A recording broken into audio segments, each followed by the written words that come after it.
thought I'd do a quick framework on how I schedule an appointment. It doesn't seem like it's complicated, but here's the thing that I run into. I'm trying to get an appointment with somebody, and the problem is they frequently forget. And so then what I do is I try to frame it in a fashion where I have the greatest possibility of success. And so then I always just ask them, I do kind of a discovery, and I say, okay, hey, which days are most convenient for you? Big question is I'm like, when is your butt definitely going to be here? Like, if I showed up at this time, whether you remember or you forget or whatever it is, I just want to know for a fact that you're absolutely here. And then as they give me these dates right here, then what I do is then I come over here and I'm like, okay, so both you and your husband, you and your wife will be there, and I'll confirm, like, is this a good time for both of you? Like, does this work with your schedule? Do you want to check with your wife? Let's make sure that this lines up. And so then I do this verification that it really works with both of them. And then after I do that, like maybe different days, then I just tie it down. Basically right here is I'm not really trying to nail one day. I'm just trying to find the most convenient days, because maybe the convenient days for them don't work for me. And so I'm trying to find convenient days where it would work for them, and then it would work for me. And then I come in here and then I'm like, okay, will everybody be here? And then I usually, depending on how this played out, is I usually say, okay,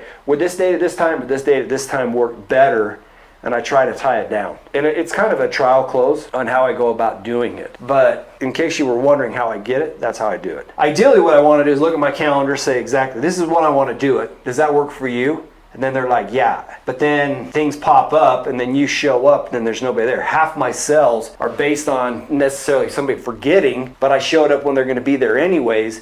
And then because I'm there, they're like, okay, well, just come on in. Okay, cool. Then let's come on in, and then we go through and we close it. You pretty much have to hit all three, because I literally ask this question every time. Like, will you and your wife be here? Yeah, is this like, okay, this works for your calendar? Okay, cool. Then, all right, then I'll put it down. And part of what happens is when I do it this way, then it kind of creates like some importance in their mind so that they don't blow me off.